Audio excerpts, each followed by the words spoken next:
What's up, folks? David here, TexasHornsFans.com. So we're continuing our position breakdowns, projections, previews for 2021 season as fall camp is already underway. So remember, we're going flip-flopping defense, offense, starting at the line of scrimmage out. We've already done offensive line and defensive line, so now we're back on offense with the quarterbacks. Definitely the most interesting position battle on the team, without question, especially over the past 4 years. So this one's interesting. I'll give my projections, what I'm kind of expecting to see, what I would be surprised if happens. So definitely drop your comments below. Let me know what you think.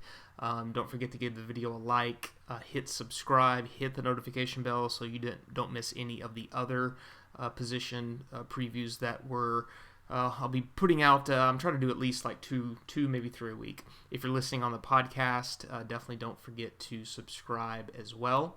And if you haven't subscribed to the podcast, watching the video, there is a link in the description. So, hope you enjoy the video.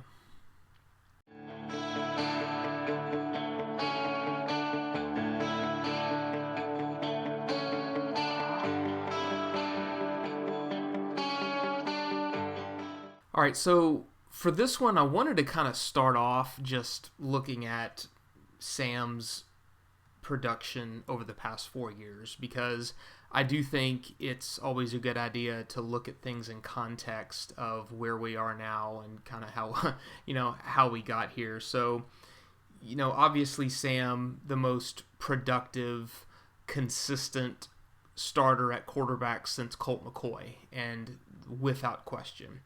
Now, yeah, obviously the massive downside is that it's been that long. But, for as excited as I think most Texas fans are about what Casey and Hudson bring to the table, what they're actually going to do, just kind of starting a new era here, losing a guy like Sam is not a good thing.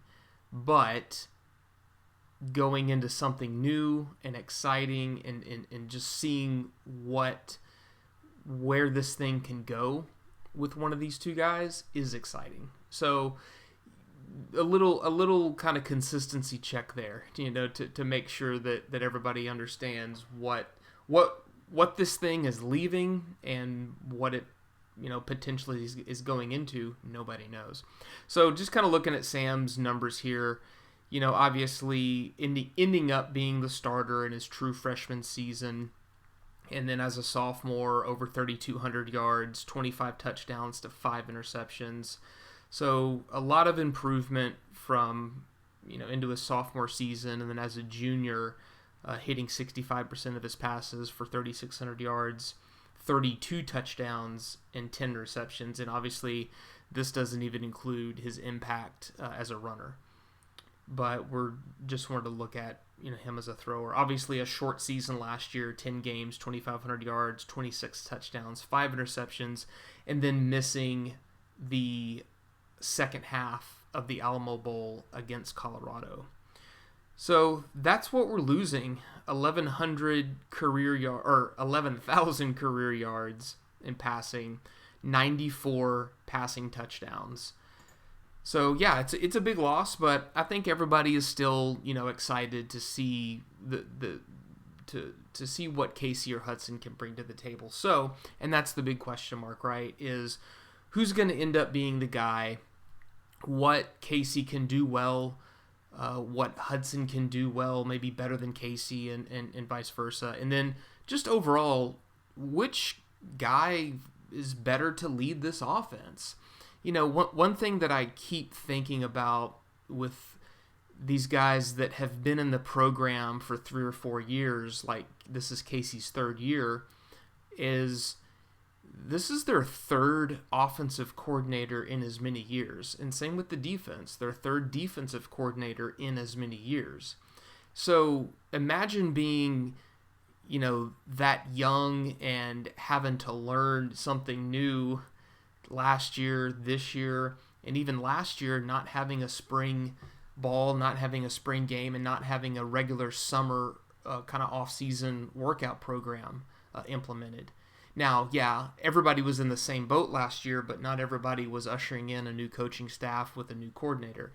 And now you have a new head coach, new offensive philosophy. So that's got to be pretty weird to juggle all that. But it's been fun to watch the battle. It's certainly a close quarterback battle. Maybe it's not as close as what we all know. Who knows?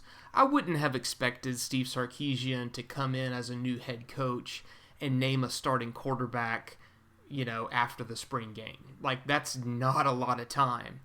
So the fact that there hasn't been a starter named, even if maybe he kind of knows who the starter is, I'm not surprised that hasn't happened. Now, everything that Sark has said, he even specifically said at Big 12 Media Days something like, neither guy is going to give him a reason to not pick him, right? So Casey or Hudson, they're not going to give Sarkisian a reason to not pick him. So, like, you're not the quarterback, you're not the starter because you can't consistently do this.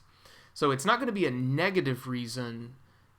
It's just likely going to come down to be just kind of a gut feeling of who's better to churn this offense.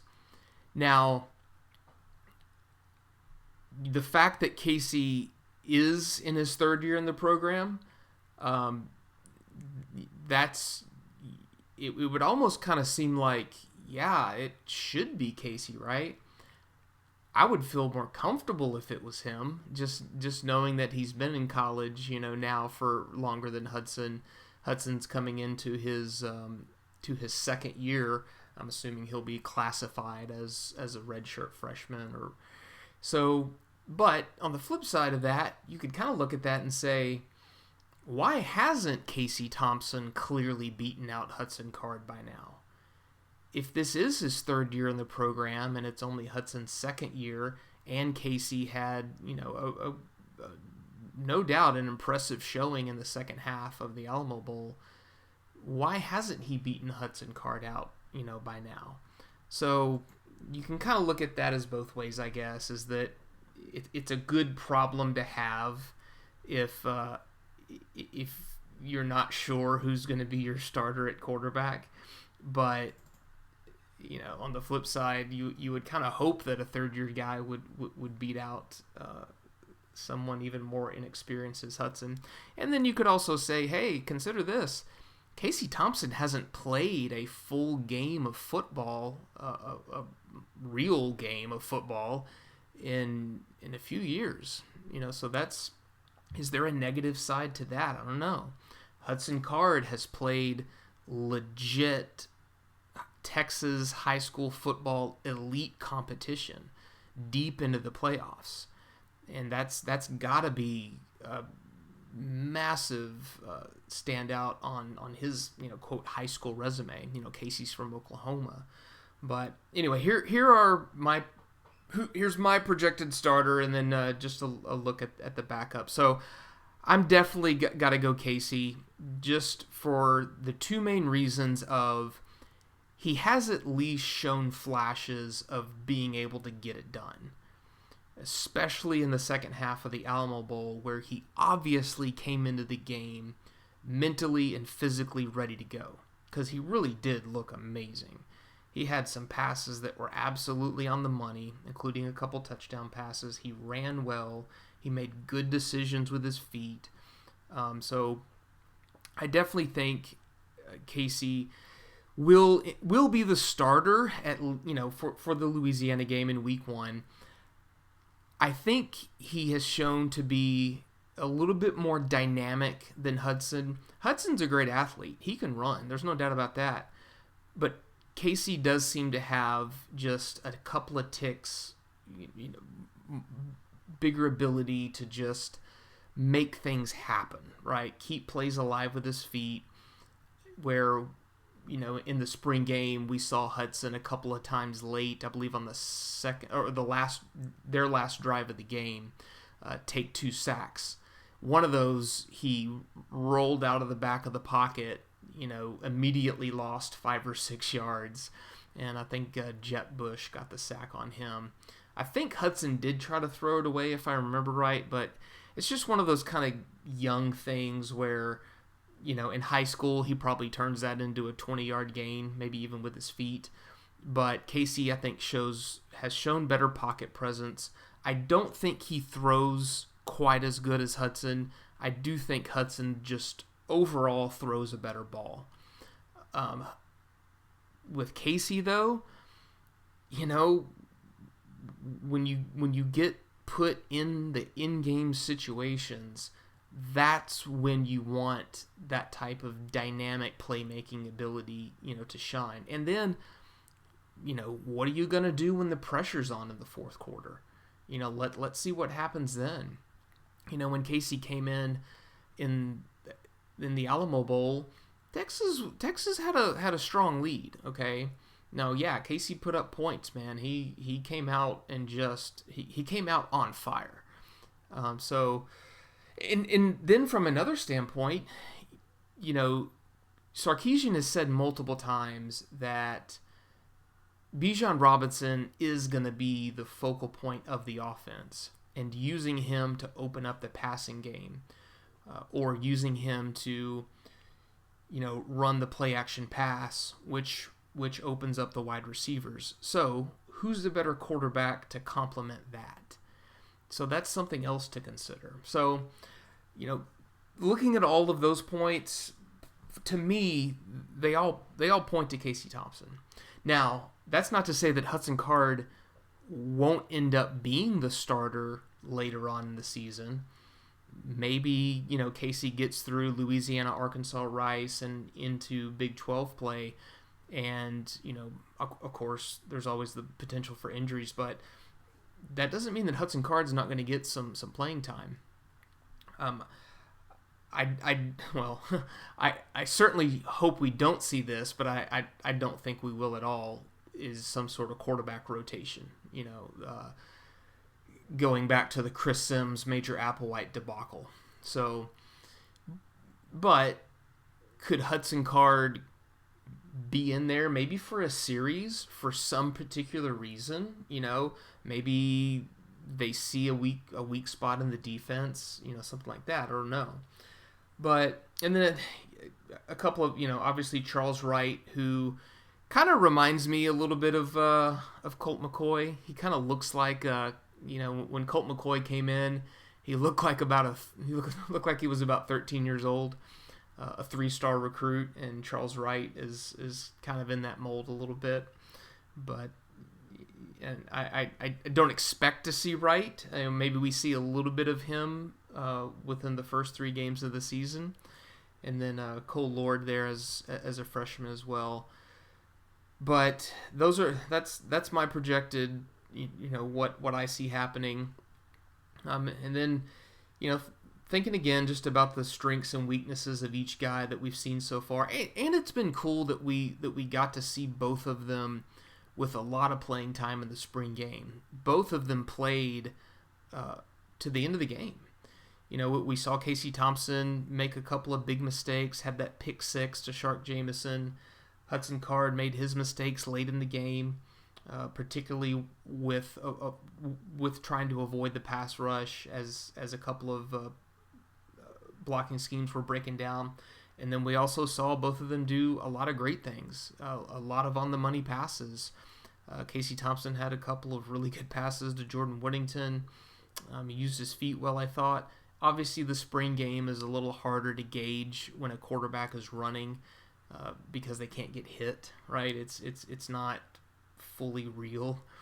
Hudson Card had a great touchdown pass kind of in the back of the end zone that was really all about timing.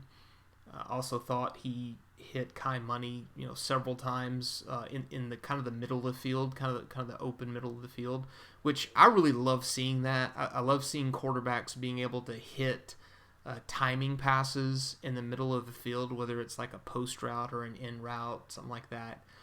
But as opposed to just throwing it up, which I think we saw a lot Sam do that over the past couple years, especially to L.J. Humphrey and Colin Johnson, the bigger receivers, right? Devin Duvernay wasn't as big as those guys, but he was so sure-handed that Sam had so much confidence to really just throw it up and let those guys come down with it, especially the bigger guys who could kind of out-body defenders on the sideline. So, like I said, wrapping it up, excited to see what we're going to get. Sad that we're leaving, the era of Sam Ehlinger, and not only just him as a quarterback, but as a leader too. That's a big loss to lose a guy like that. But from every indication, Casey and Hudson are both showing to be great leaders. Bijan Robinson and Keandre Coburn at Big 12 Media Days both talked about how Casey's a little bit more of a verbal leader, while Hudson is more just kind of a leader on the field and just putting in the work, putting in the reps and the consistency, and just kind of the good-naturedness of this quarterback battle, where both guys are really trying to help each other. So anyway, let me know what you guys think about that. What are you expecting? Who do you want to see as the quarterback? It does seem like as we're getting closer to the season, more Texas fans are kind of becoming more divided. They're either 100% in on Casey or 100% in on Hudson. So I just hope we don't see, like I said, any sort of quarterback rotation. And I don't think Coach Sark is that type of guy. He went with Mac Jones. He put his stake in the ground with Mac Jones all year last year. And I think Casey and Hudson have got to be kind of confident that their new head coach is a guy who sent Mac Jones to the NFL, and he has called plays for 4 first-round wide receivers in 2 years. And we'll talk about the receiver group here in a couple of videos. But those are my projections, guys. Leave your comments below. Let me know what you think. Don't forget to give the video a like. Share it out. Hit the notification bell so you don't miss any of our others. And like I said, if you're on the podcast, don't forget to subscribe as well. And we will get these next ones out cranking, but I'll always appreciate it. Welcome.